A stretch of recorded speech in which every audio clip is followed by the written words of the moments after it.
கர்த்தருடைய உன்னதமான பரிசுத்த நாமத்திற்கு துதியும் கனமும் ஸ்தோத்திரமும் மகிமையும் உண்டாவதாக.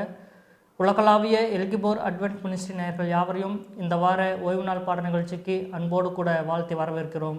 இந்த காலாண்டு முழுவதுமாக அன்பும் நியாயமும் உள்ள தேவன் என்கிற பொதுவான தலைப்பின் கீழாக தொடர்ந்து பாடங்களை படித்து வந்தோம். தேவனுடைய பெரிதான கிருபை நிமித்தமாக இந்த முதலாவது காலாண்டை நிறைவு செய்யும் வண்ணமாக இந்த காலாண்டினுடைய இறுதி பாடத்திற்குள்ளாக கடந்து வருகிறோம். பாடம் 13, அன்பும் நியாயப்பிரமாணத்தின் நிறைவேறுதல் என்கிற ஒரு நல்ல பாடத்தை இந்த நாளிலே நாம் கற்றுக்கொள்ள இருக்கிறோம். இந்த பாடத்தை நமக்கு கற்றுக் கொடுக்கத்தக்கதாக போதகர் ஆபிரகாம் அவர்கள் நம்மோடு கூட இருக்கிறார்கள்.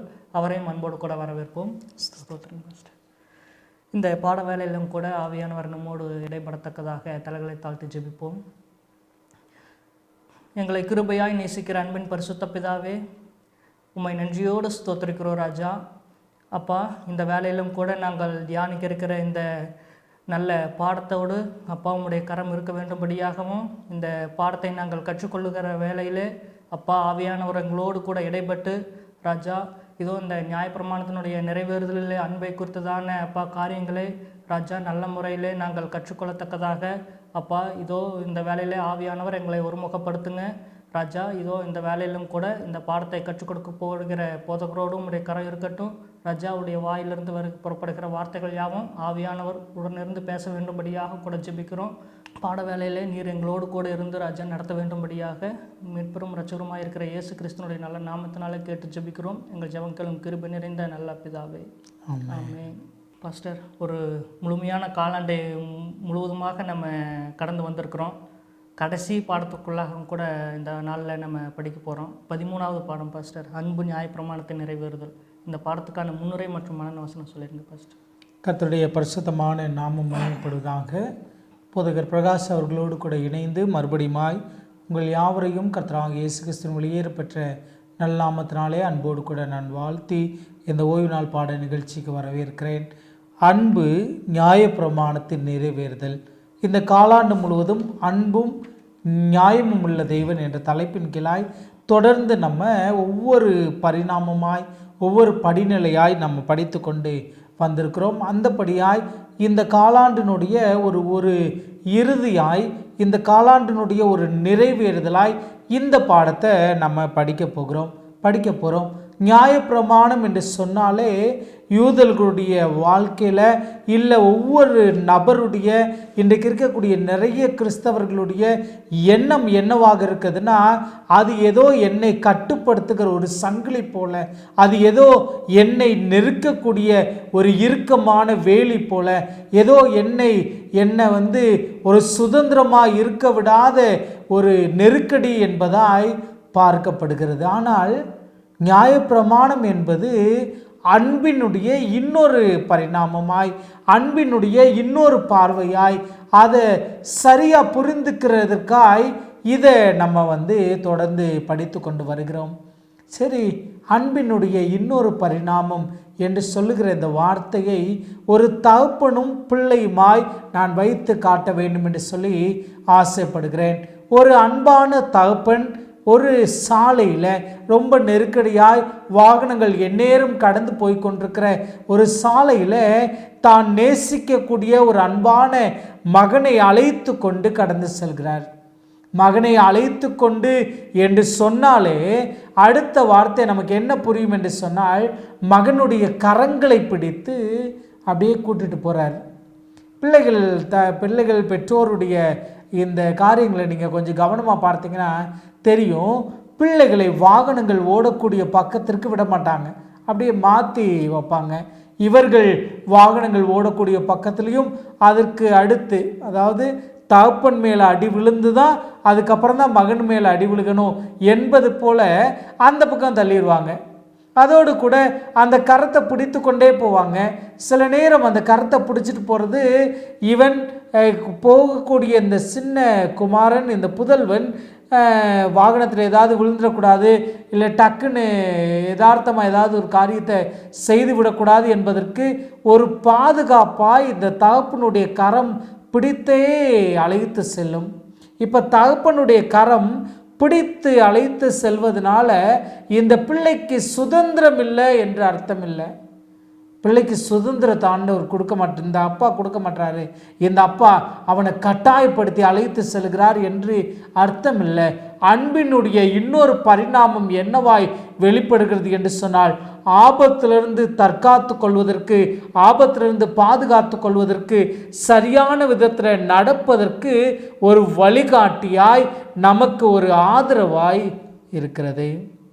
இந்த மனநிலையோடு நியாயப்பிரமாணத்தை ஆண்டவர் ஏன் கொடுத்தார் என்று சொன்னால், விழுந்து போன இந்த பாவ உலகத்தில் பாவத்திலிருந்து நம்மை மீட்பதற்காகவும், பாவத்திலிருந்து நம்ம மீண்டு இன்னொரு வாய்ப்பை பெறுவதற்காகவும், அதே நேரத்தில் அவருடைய குணாதிசயத்தின் ஒரு பரிணாமமாய் இந்த நியாயப்பிரமாணம் சொல்லப்படுகிறது.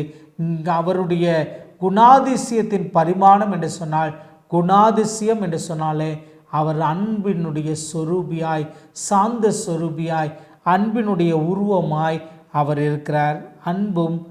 அன்பு நியாயப்பிரமாணத்தின் நிறைவேறுதலாய் இருக்கிறது. அவர் நம்முடைய பாதுகாப்புக்காக இந்த பிரமாணங்களை கொடுத்தார். அது அன்பினுடைய இன்னொரு பரிணாமமாய் நம்ம பார்க்கலாம். இந்த வார பாடத்தினுடைய மனன வசனம் ரோமர் 13வது அதிகாரம் 8வது வசனம். ஒருவரிடத்தில் ஒருவர் அன்பு கூறுகிற கடனை அல்லாமல் மற்றொன்றிலும் ஒருவனுக்கும் கடன்படாதிருங்கள். பிறனிடத்தில் அன்பு கூறுகிறவன் நியாயப்பிரமாணத்தை நிறைவேற்றுகிறான். தொடர்ந்து இந்த பாடத்தை நம்ம படிக்கலாம். மிகவும் அருமையான முன்னுரை கொடுத்துருக்கீங்க பாஸ்டர். பாடத்தின் கேள்விகளுக்குள்ளாக போகலாம். தேவனுடைய 10 பிரமாணத்தை எப்படி அன்பின் பிரமாணமாக நம்ம பார்க்க முடியும் பாஸ்டர்? தேவனுடைய 10 பிரமாணம், இந்த 10 பிரமாணம் யாத்ராகம புஸ்தகத்தில் நம்ம வாசிக்க முடியும். யாத்ராகமம் 20வது அதிகாரத்தில் இந்த 10 பிரமாணத்தை கற்பலகைகளில் எழுதி கொடுக்கிறார்.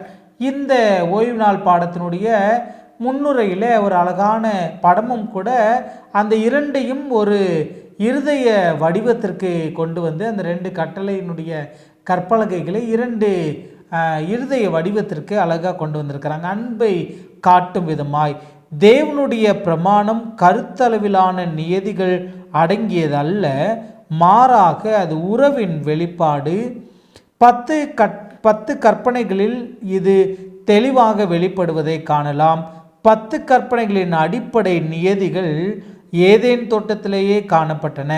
தேவனுக்கும் மனிதர்களுக்கும் இடையேயும் மனிதர்களுக்கும் ஒருவர் இடையேயும் இருக்கிற உறவை பாதுகாக்க அந்த அன்பின் நியதிகள் கொடுக்கப்பட்டன.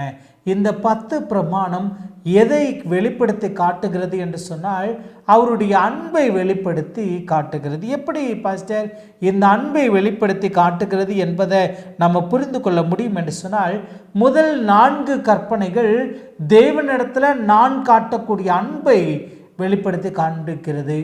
இந்த முதல் 4 பிரமாணம் தேவனிடத்தில் நான் காட்டக்கூடிய அன்பை வெளிப்படுத்தி காண்பிக்கிறதா இருக்கிறது.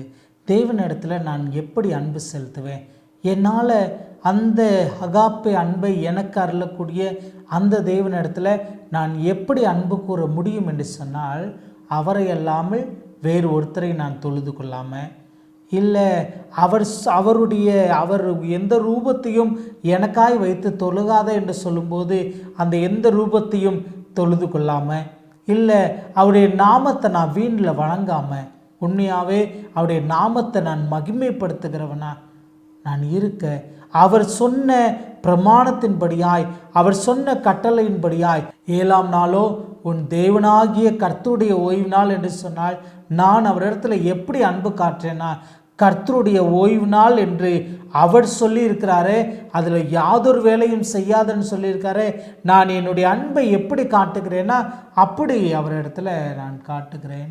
மீதி இருக்கக்கூடிய 6 பிரமாணத்தை நம்ம எடுத்தோம் என்று சொன்னால், சக மனிதரிடத்துல நான் எப்படி அன்பு காட்டுகிறேன். ஒருவேளை என்னை நேசித்து என்னை ஒரு இல்லத்துக்குள்ளாய் அனுமதித்திருக்கிற ஒரு அழகான ஒரு நண்பரான ஒரு குடும்பம், முழு நம்பிக்கையோடு அவர்களுடைய அறைகள் எல்லாம் திறந்து விட்டு அவர்கள் வெளியே கடந்து சென்றிருக்கிறாங்க, என் மேல் அவர்கள் முழு நம்பிக்கை வைத்திருக்கிறாங்க, என் முழு நம்பிக்கை வைத்து அவர்களிடத்தில் நான் எப்படி அன்பு காட்ட முடியும் என்று சொன்னால், அங்கே இருக்கிற எதையும் நான் திருடாமல், ஒருவேளை என்னை இந்த பூமியில் பெற்றெடுத்த என் தாப்பனையும் தாயையும் நான் எப்படி நேசிப்பை காட்ட முடியும் என்று சொன்னால் அவர்களுக்கு கீழ்ப்படிந்து, ஒருவேளை பிறனுடையதை நான் இச்சிக்காமல், கொலை செய்யாமல், விபச்சாரம் செய்யாமல், என்னுடைய சக மனிதரிடத்துல நான் காட்டக்கூடிய அன்பு என்னவா இருக்குதுன்னா இந்த மீதி இருக்கக்கூடிய 6 பிரமாணத்தினுடைய உருவமாக இருக்கிறது. இதை சிம்பிளாக சொல்லணும்னா, இந்த 10 பிரமாணத்தையும் கீழ்ப்படிந்தான்னா அவனிடத்துல அன்பின் உருவம் இருக்குதுன்னு அர்த்தம். அன்பினுடைய உருவம் இருக்குது என்று அர்த்தம். அன்பினுடைய உருவமாய் இந்த தேவனுடைய பிரமாணம் இருக்கிறது.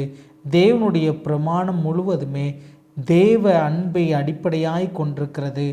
நாம் நியாயப்பிரமாணத்தை கை கொள்ள வேண்டிய அவசியமில்லை. நாம் தேவனையும் மற்றவர்களையும் நேசித்தால் போதும் என மக்கள் சொல்லுகிறார்கள்.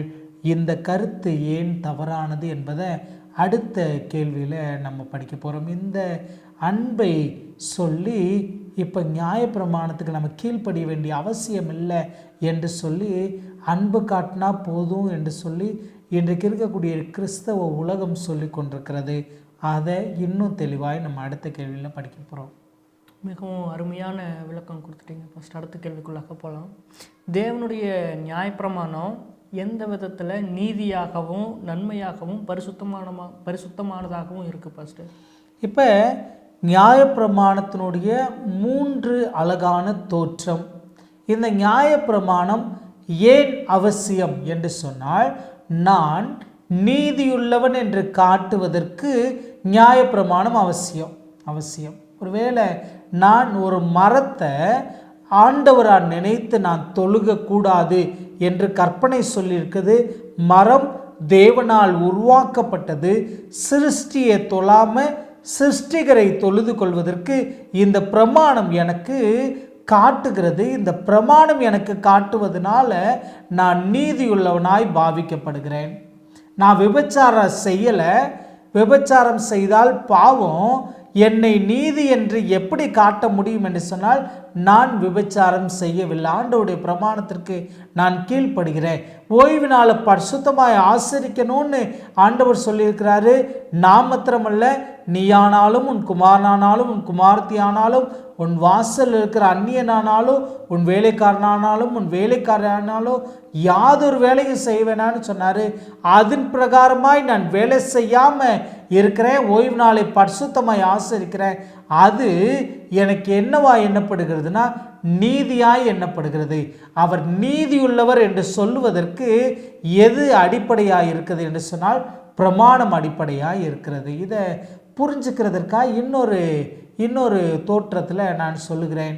ஒரு நபர் குற்றவாளியாக குற்றம் சாட்டப்படுகிறார்.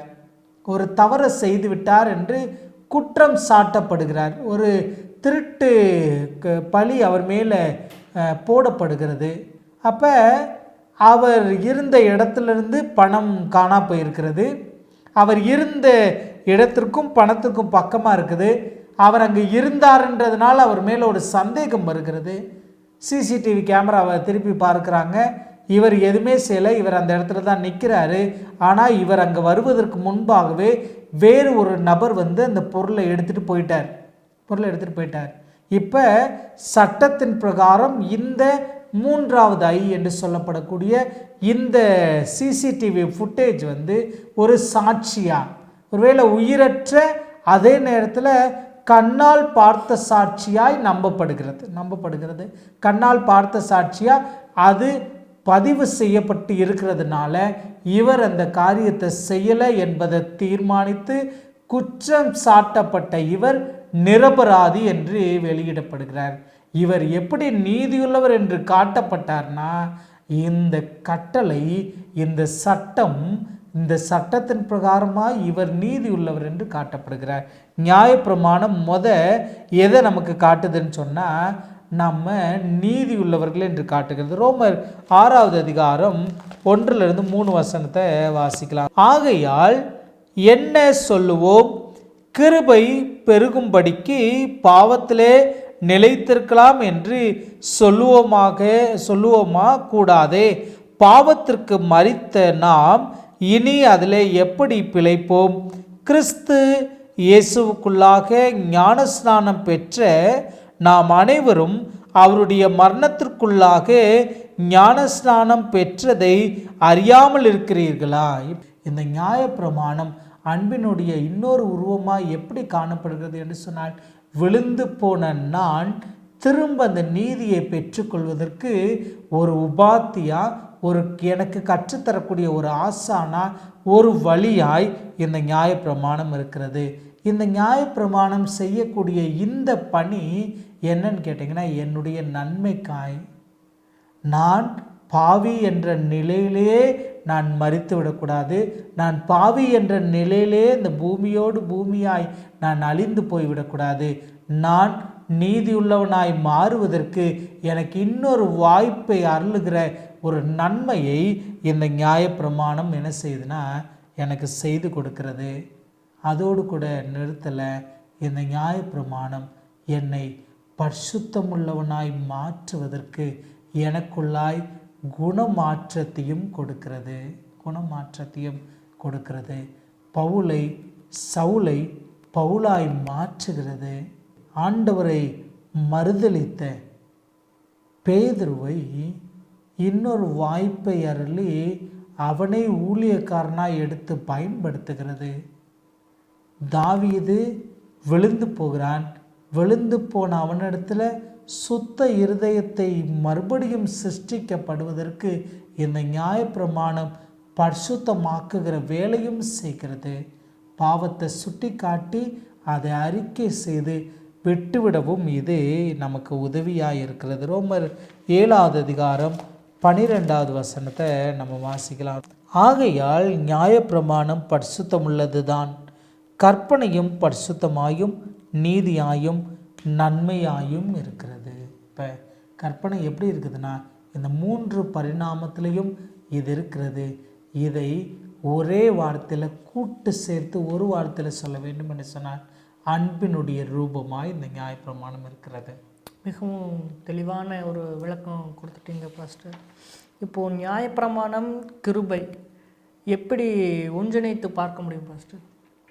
நியாயப்பிரமாணமும் கிருபையும் எபிரெயர் 8வது அதிகாரம் 10வது வசனத்தை நம்ம வாசிப்போம். அந்த நாட்களுக்கு பின்பு நான் இஸ்ரவேல் குடும்பத்தோடே பண்ணும் உடன்படிக்கையாவது, என்னுடைய பிரமாணங்களை அவர்களுடைய மனதிலே வைத்து அவர்களுடைய இருதயங்களில் அவைகளை எழுதுவேன். நான் அவர்கள் தேவனாய் இருப்பேன், அவர்கள் என் ஜனமாய் இருப்பார்கள். இப்போ இந்த நியாயப்பிரமாணம் என்னவா இருக்கணும் அப்படின்னு சொன்னால், யூதர்களுடைய நாட்களில் அன்றைக்கு ஆண்டவர் சொன்னார், உன் கைகளிலே அதை அடையாளமாக கட்டிக்கொள், உன் கண்களுக்கு நடுவே அது ஞாபகக்குறியாக இருக்கட்டும், உன் வாசல்களில் அதை வைத்துக்கன்னு சொல்கிறார். உபாகமம் 6வது அதிகாரத்தில் நம்ம வாசித்து பார்த்தோம்னா, இவைகளை உன் பிள்ளைகளுக்கு நீ கருத்தாய் போதித்து நிற்கும்போது, நடக்கும்போது, படுக்கும்போது, எழுந்திருக்கும்போது அவைகளை குறித்தே பேசு, அவைகள் உன் கண்களுக்கு நடுவே ஞாபகக்குறியாக இருக்க கடவுது என்று சொன்னார். உன் நிலைக்கால்கள் அதை கட்டிக்க என்று சொன்னார். இதை வித்தியாசமான பார்வையில் புரிந்து கொண்ட யூதர்கள் என்ன செய்ய ஆரம்பித்தாங்கன்னா, இந்த நியாயப்பிரமாணத்தை எழுதி தங்களுடைய கைகளில் வாட்ச் மாதிரி கட்டிக்கொள்ள ஆரம்பித்தாங்க. இப்போ ஆண்டவர் அந்த நிலையை சொல்லலை. ஏதோ எனக்கு சம்மந்தமில்லாத ஒன்றாய் எங்கேயோ வெளியே போகும்போது நான் எடுத்து கட்டி கொள்ளக்கூடியதா அவர் சொல்ல வரல. அவர் என்ன சொல்கிறார் என்று சொன்னால், இருதயத்தில் அதை எழுதுறேன்னு சொல்கிறார். இருதயத்தில் எழுதுறது என்பது, இருதயத்தில் எழுதுதல் என்று சொல்லக்கூடிய இந்த நிலையை கரெக்டாக நம்ம புரிஞ்சுக்கணும்னு சொன்னால், நான் எப்படி ஒரு காரியத்துக்கு ரியாக்ட் பண்ணணும் என்பதை அது காட்டும். நான் எப்படி என் மீது வரக்கூடிய ஒரு பழிக்கு, என் மீது வரக்கூடிய ஒரு கேள்விக்கு, நான் சந்திக்கக்கூடிய ஒரு சூழ்நிலைக்கு நான் என்ன தீர்மானிக்க வேண்டும் என்று சொல்லி எனக்கு நிதானிக்க கற்றுக் கொடுக்கிறதா அது இருக்க வேண்டும். இதை புரிஞ்சுக்கிற மாதிரி சொல்லுகிறேன். வாகனத்தை ஓட்டி செல்லக்கூடியவர்கள், வாகனம் ஓட்டக்கூடியவங்களுக்கு தெரியும். ஒருவேளை கியர்லெஸ் வண்டி வச்சுருக்கிறீங்கன்னா 2 கரங்கள்லேயும் பிரேக் இருக்கும். வலது கரங்களில் ஆக்சிலேட்டர் இருக்கும்.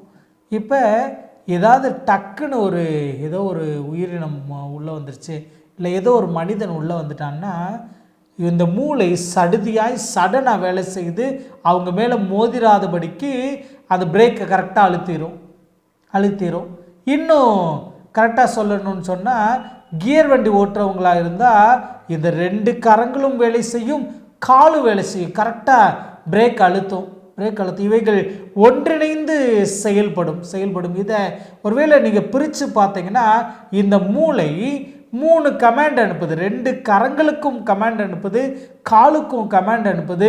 இது ஒன்று சேர செயல்பட்டு எதிரே வரக்கூடிய திடீர்னு ஓடி வந்த குழந்தையோ இல்லை ஏதோ ஒரு உயிரினத்தையோ காப்பாற்றுவதற்கு அதை அடித்து விடாதபடிக்கு ஒன்றிணைந்து இது செயல்படுகிறது. இப்போ இது இப்படி சேர்ந்து செயல்படக்கூடிய இந்த நிலையை நம்ம சொல்லணும்னா இருதயத்திலிருந்து வெளிப்பட்ட ரியாக்ஷனாக நம்ம யோசித்துக்கிறோம். ஆண்டவர் நியாயப்பிரமாணத்தை உன் இருதயத்தில் எழுதுறேன்னு சொல்கிறாரு. இருதயத்தில் எழுதுறதுன்னு சொன்னால் எனக்கு சம்மந்தம் இல்லாமல் ஒதுக்கி வைக்கப்பட்டதா இல்லை, என் கண்களுக்கு நடுவே ஞாபகக்குறியாக இருக்குது. இந்த ஞாபகக்குரிய கண்ணாடியாக நம்ம யோசிக்கிட்டோம்னு வச்சுக்கோங்களேன். நான் கண்ணாடி மாட்டலை, அதனால் எனக்கு தெரியலை அப்படின்னு நம்ம நழுவிட முடியாது. என் கையில் அடையாளமாக கட்டிக்கிற சொன்னார், இன்றைக்கி நான் கட்டிட்டு வரல, அதனால் என்னால் கட்டுப்படுத்த முடியாது அப்படின்னு சொல்லலை. இந்த நியாயப்பிரமாணம் என் இருதயத்தில் அடையாளமாக இருக்கணும். பின்னால் அழகாக சொல்கிறாரு, அவர்கள் என் ஜனமாக இருப்பார்கள், நான் அவர்கள் தேவனாக இருப்பேன். இப்போ நியாயப்பிரமாணமும் கிருபையும் ஒன்றிணைந்ததா? இந்த நியாயப்பிரமாணம் என்ன செய்கிறது என்று சொன்னால் மறு வாய்ப்பை அருளுகிறது. விபச்சாரத்திலே கையும் மெய்யுமாய் பிடிக்கப்பட்ட சகோதரியை குற்றுயிராய் இழுத்து கொண்டு வந்து அவர்களை முழு நிர்வாணத்திலேயோ அரை நிர்வாணத்திலேயோ இழுத்து கொண்டு வந்து கர்த்தராகிய இயேசு கிறிஸ்துவுக்கு முன்னால் நிறுத்துகிறாங்க. மோசேயினுடைய நியாயப்பிரமாணத்தின்படியாய் இவர்களை கல்லெறிந்து கொல்லணும்னு சொல்கிறாங்க. இப்போ அது நமக்கு எதிரடியான கற்பனையாக இருந்தது. ஆனால் பிரமாணத்தினுடைய நோக்கமாய் ஆண்டவர் வருந்து நிற்கக்கூடிய அந்த சகோதரிக்கு இன்னொரு வாய்ப்பை ஆண்டவர் அருளுகிறார். நானும் உன்னை குற்றவாளி என்று தீர்க்கவில்லை, போ இனி பாவம் செய்யாதே. இப்போ இவர் இதோடு கலந்தவர். யோவான் அழகாக எழுதுவார், இவர் நியாயப்பிரமாணமும் கிருபையும் நிறைந்தவராக இருக்கிறாரு. இப்போ கிருபை கலந்திருக்கிறது. கிருபை என்பதை இன்னொரு வாய்ப்பா. ஜீவ விருட்சத்தின் மேல் அதிகாரம் இல்லாமல் போயிடுச்சு. ஏதேன் தோட்டத்திலிருந்து ஆதாம் ஏவாளும் துரத்தப்படுகிறார்கள். ஜீவ விருட்சத்துக்கு போகிற வாசல் அடைக்கப்படுகிறது, வழி அழைக்கப்படுகிறது. ஆனால் வெளிப்படுத்தல் அழகாக எழுதுகிறாரு, ஜீவ விருட்சத்தின் மேல் அதிகாரம் உள்ளவர்களாவதற்கும் வாசல்கள் வழியாய் நகரத்துக்குள்ளே பிரவேசிக்கிறதற்கும் அவருடைய கற்பனையின்படி செய்கிறவர்கள் பாக்கியவான்கள். இந்த கிருபை என்ன செய்யுதுன்னா எனக்கு இன்னொரு வாய்ப்பை தருகிறது. அந்த ஜீவ விருட்சத்தின் மேலே திரும்ப நான் அதிகாரம் எடுத்துக்கொள்வதற்கு அது இன்னொரு வாய்ப்பை தருகிறது. அந்த இன்னொரு வாய்ப்பை தருவதற்கு என்னை வழிகாட்டுவதற்கு இந்த நியாயப்பிரமாணம் இருக்குது. இந்த நியாயப்பிரமாணம் தான் எனக்கு பாவத்தை சுட்டி காட்டி எனக்கு உணர்த்த வச்சு என் இருதயத்தில் ஒரு மாற்றத்தை ஏற்பட்டு அதுக்காய் நான் வருந்தி அழுது ஜெபித்து இன்னொரு வாய்ப்பை பெறக்கு இந்த கிருபை தேவைப்படுகிறது. இரண்டும் சேர்ந்து எதற்காய் செயல்படுகிறது என்று சொன்னால் நியாயப்பிரமாணத்தின் கிருபையும் நம்ம எப்படி ஒன்றிணைந்து ஒரு வார்த்தையில் சொல்லலாம்னா அது ரட்சிப்பின் திட்டம். ரட்சிப்பின் திட்டம்னா ஆண்டவருடைய அந்த அகாப்பை அன்பு என்று புரிந்து கொள்ளலாம். மிகவும் நல்ல ஒரு அழகான விளக்கம் கொடுத்துட்டீங்க பாஸ்டர். எல்லா கேள்வியும் கடந்துட்டோம். பாடத்தினுடைய கடைசி கேள்விக்குள்ளாக போவோம். அன்பு நியாயப்பிரமாணத்தின் நிறைவேறுதல், இதுதான் பாடத்தினுடைய தலைப்பும் கூட. இதை நம்ம எப்படி புரிந்து கொள்வது பாஸ்டர்? நியாயப்பிரமாணத்தினுடைய நிறைவேறுதல். இப்போ இன்றைக்கு இருக்கக்கூடிய கிறிஸ்தவ உலகம் நிறைய ஊழியக்காரர்கள் என்ன சொல்லுகிறாங்கன்னு சொன்னால் பிரமாணம் சிலுவையில் அடிக்கப்பட்டு விட்டது, பிரமாணம் ஒழிந்து விட்டது. இந்த நிறைவேறுதல் என்று சொல்லப்படக்கூடிய அந்த வார்த்தையை என்னவா புரிஞ்சுக்கிறாங்க என்று சொன்னால் அதனுடைய முடிவாய் புரிஞ்சுக்கிறாங்க, முடிவாக புரிஞ்சுக்கிறாங்க. இப்போ முடிவாய் சொல்லலை, அவர் நிறைவேறுதலாய் சொல்லுகிறார். நிறைவேறுதல் என்பது வேறு, முடிக்கிறது என்பது வேறு. முடிவு என்பது அத்தோடு அந்த காரியம் முடிவடைந்து விட்டதா நம்ம சொல்லுவோம். ஆனால் நிறைவேறுதல் என்பது அது எதிர்பார்த்த அந்த முடிவை கொடுத்ததா நம்ம புரிஞ்சுக்கலாம். இதை இன்னும் அழகான விதத்தில் பிரித்து நான் சொல்ல வேண்டும் என்று சொன்னால், அன்றைக்கு ஆசரிப்பு கூடார முறைமையை ஆண்டவர் கொடுத்திருந்தார். ஆசரிப்பு கூடார முறைமையினுடைய நோக்கம் என்னன்னு சொன்னால் பாவிக்கு மறுவாய்ப்பு. பாவிக்கு மறுவாய்ப்பு. இப்போ பாவிக்கு மறுவாய்ப்பு அளிக்கப்படுவதற்கு ஆசரிப்பு கூடாரம் கொடுக்கப்பட்டது. இந்த ஆசரிப்பு கூடாரம் யாரைத்தான் வெளிக்காட்டுகிறது என்று சொன்னால் கர்த்தராகிய இயேசு கிறிஸ்துவானவர் தான் காட்டுது. அங்கே பலியாகக்கூடிய ஒவ்வொரு பலியாடும் குற்றமற்றவராகிய கர்த்தராகிய இயேசு கிறிஸ்துவானுடைய நிழலாய் காட்டப்படுகிறது. நிழலாய் காட்டப்பட்ட இந்த சூழ்நிலையில் நிஜம் வந்துவிட்டது. நிஜம் வந்துவிட்டது. இதை புரிகிற மாதிரி இன்னொரு பதத்தில் நான் சொல்ல வேண்டும் என்று சொன்னால், வெளிநாட்டில் இருக்கக்கூடிய உங்களுடைய மகனுக்காய் ஒரு ஆடை நீங்கள் தைக்கிறீங்க. அவர் அளவுகளை எடுத்து உங்களுக்கு அனுப்பி வைத்திருக்கிறார். ஆடையை நீங்கள் தைக்கிறீங்க. இந்த ஆடையை கோட்டு தைக்கக்கூடிய நபர்களை நீங்கள் போய் பார்த்தீங்கன்னா தெரியும். கோட்டு தைக்கக்கூடிய நபர்கள் சாதாரணமாக சட்டை தைக்கக்கூடியவங்க கட் பண்ணிவிட்டு அப்படியே அளவின் பிரகாரமாக தைச்சிருவாங்க. ஆனால் கோட்டு தைக்கக்கூடியவங்க என்ன பண்ணுவாங்கன்னா, அந்த அளவின் பிரகாரமாய் ஒரு உருவத்தை வச்சுருவாங்க. அந்த உருவத்து மேலே மாட்டி பார்த்து அதை தைப்பார்கள். அந்த அளவீனத்தின் பிரகாரமாய் சரியாக வரணுன்றதற்காய் ஒரு பொம்மையின் மீது அந்த கோட்டை போட்டு அந்த கொடுக்கப்பட்ட அந்த அளவீனத்தின் பிரகாரமாய் செய்வாங்க. இப்போ ஒருவேளை வெளிநாட்டில் இருக்கக்கூடிய ஒரு மகனுக்கு இங்கே அவருக்கான ரொம்ப முக்கியமான ஆடை தைக்க ரெடியாகி தையல் வேலை முடிகிறது. இதுவரைக்கும் அந்த ஆடை யார் மேலே போடப்பட்டதுன்னா அந்த போலியின் மீது போடப்பட்டு அந்த அளவீனத்தின் பிரகாரமாய் தைக்கப்பட்டது. ஒரு நாள் வெளிநாட்டிலிருந்து அந்த மகனே நேரடியாக வந்து விட்டார். இப்போ யாருக்கு போட்டு பார்ப்போம்? அந்த பொம்மைக்கு போட்டு பார்ப்போமா, இல்லை வந்த நபருக்கு போட்டு பார்ப்போமா அப்படின்னு பார்த்தீங்கன்னா, உண்மையாய் யாருக்காய் அது தைக்கப்பட்டதோ அவருக்கு போட்டு பார்ப்போம். அதுதான் உண்மையாகவே அந்த நபருக்காய் தைக்கப்பட்டதனுடைய நிறைவேறுதலாக இருக்கிறது. இந்த கோட்டு தைக்கப்பட்டதனுடைய நிறைவு எங்கே இருக்குதுன்னா, உண்மையாக யாருக்காய் தைக்கப்பட்டதோ அவர் மேலே போடப்படுவது.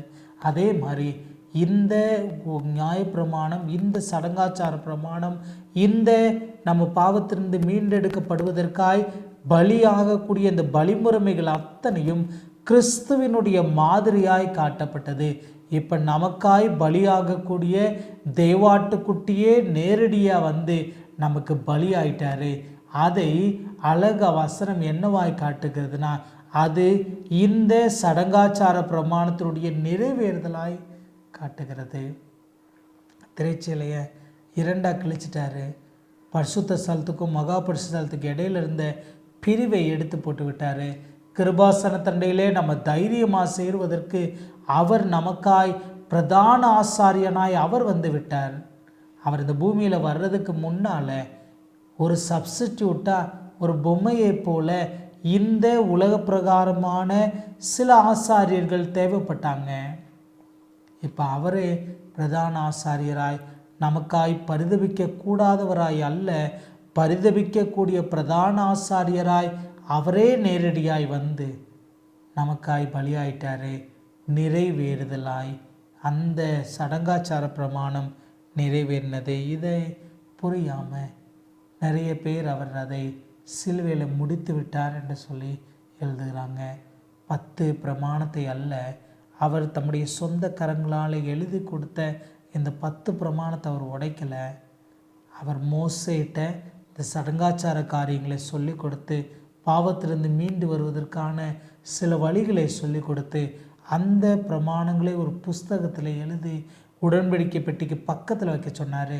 வைக்க சொல்லிட்டு சொல்கிறாரு, இது உங்களுக்கு எதிரடியான கையெழுத்தாக இருக்கட்டும் அப்படின்னு சொல்கிறாரு. அந்த எதிரடியான கையெழுத்தை கர்த்தர் சிலுவையிலே குலைத்தார். நியாயப்பிரமாணத்தினுடைய நோக்கமே அன்பு தான். நோக்கமே நம்மை நீதிமானாய் மாற்றுறது தான். நியாயப்பிரமாணத்தினுடைய நோக்கமே நம்மை பரிசுத்தவானாய் மாற்றுறது தான். நியாயப்பிரமாணத்தின் நோக்கமே நம்ம இழந்து போன பரலோக ராஜ்யத்தை திரும்ப பெறுவது தான். அதற்கு நீங்களும் நானும் ஆயத்தப்பட வேண்டும். அன்பும் நியாயமும் உள்ள தேவனாய், அன்பும் நியாயமும் அவருடைய இரு கரங்களிலும் தொங்கக்கூடிய தராசினுடைய தட்டுக்களாய் இரண்டும் சமநிலையாய் இருக்கிறது. இந்த இரண்டையும் தூக்கி நிறுத்தக்கூடிய கரங்கள் உங்களுக்காய் எனக்காய் பலியாகி ரத்தம் சிந்தி தன்னுடைய இரத்தத்தையும் தன்னுடைய இன்னுயிரையும் நமக்காய் கொடுத்து மீட்பை அருளின அந்த உன்னதமான கரங்கள். அந்த கரங்களை நீங்களும் நானும் பிடிக்க ஆயத்தமாக இருக்கிறோமா? இந்த காலாண்டு முழுவதும் நம்ம அன்பும் நியாயமும் உள்ள தேவன் என்ற அழகான ஒரு பாடங்களை படித்தோம். நிச்சயமாக இந்த பாடங்களாக உங்களுக்கு பிரயோஜனமாக இருந்திருக்கும்னு கர்த்தருக்குள்ளாய் நான் நம்புகிறேன். இன்னொரு புதிய காலாண்டு, வரக்கூடிய காலாண்டு, தீர்க்க தரிசன பகுதியை நம்ம எப்படி புரிந்து கொள்வது? தீர்க்க தரிசன பகுதியில் வரக்கூடிய தோற்றங்களாக இருக்கலாம், தீர்க்க தரிசன பகுதியில் வரக்கூடிய அடையாளங்களாக இருக்கலாம், தீர்க்க தரிசன பகுதியில் வரக்கூடிய காட்சிகளாக இருக்கலாம். இந்த காட்சிகள், இந்த அடையாளங்கள், இவைகள் எல்லாவற்றையும் நம்ம எப்படி புரிந்து கொள்வது என்பதற்கு ஒரு அழகான 13 வார பாடம் வரக்கூடிய காலாண்டில் நம்ம படிக்க போகிறோம். நிச்சயமாய் அந்த ஜெபசிந்தனையோடு அதையும் கற்றுக்கொண்டு இந்த கடைசி காலத்தில் தீர்க்க தரிசன வார்த்தைகளை நம்ம எப்படி புரிந்து கொண்டு பரலோக ராஜ்யத்துக்கு ஆயத்தப்பட வேண்டும் என்று சொல்லி ஜெபத்தோடு கூட காத்திருப்போம். இந்த பாடங்களையும் நம்ம ஜெபத்தோடு நிறைவு செய்வோம். எங்களை நேசிக்கிறதான எங்கள் பரலோகத்தின் நல்ல தகப்பனே, இந்த 13 வாரங்கள் அன்பும் நியாயமும் உள்ள தேவன் என்ற தலைப்பின் கீழாய் நிறைய நல்ல பாடங்களை நாங்கள் படித்தோம். நன்றி ஆண்டவரே. கற்றுக்கொண்ட படித்த இந்த பாடங்களை எல்லாம் கர்த்தர் நீர் ஆசீர்வதித்து கொடுத்தீரே, அதற்காக ஸ்தோத்திரம். அந்த நிகழ்ச்சியை கண்டு கொண்டிருக்கிற ஒவ்வொருவரையும் கர்த்தர் ஆசீர்வதிக்கும்படியாய் நம்முடைய சமூகத்தில் கெஞ்சுகிறோம். தொடர்ந்து கூட இருங்க, வழி நடத்துங்க. கிறிஸ்து இயேசுவின் வழியாய் ஜெபிக்கிறோம் நல்ல பிதாவே, ஆமென். கிறிஸ்து இயேசுவின் நாமத்தினாலே மீண்டுமாக உங்களை வாழ்த்துகிறேன். இது வல்லமையுள்ள தேவனுடைய ஊழிய பணியில் எல்கிபோர் அட்வென்ட் மினிஸ்ட்ரி. இன்றைய நாளினுடைய பாடம் உங்களுக்கு ஆசீர்வாதமாக இருக்கும் என்று நாங்கள் விசுவாசிக்கிறோம். இது போன்ற நல்ல சத்தியங்கள் அடங்கிய நிகழ்ச்சிகள் மற்றும் பாடங்களுக்காக தொடர்ந்து எங்களோடு கூட இணைந்திருங்கள். இந்த பாடங்கள் யாவும் உங்களுடைய யூடியூப் பக்கங்களுக்கு வர எங்களுடைய சேனலை சப்ஸ்கிரைப் செய்யுங்கள். உங்களுக்கு இந்த நிகழ்ச்சிகள் பிடித்திருக்குமானால் லைக் செய்யுங்கள். இது உங்களுடைய உறவினர்கள் நண்பர்களுக்கும் உபயோகமாகும் என்று நினைத்தீர்களானால் அவர்களுக்கும் இதை பகிருங்கள். ஏதாவது கேள்விகள் சந்தேகங்கள் இருந்தால் கமெண்ட் செக்ஷனில் பதிவிடுங்கள். தேவன் தாமே உங்களை ஆசீர்வதித்து பலப்படுத்துவாராக. ஆமென்.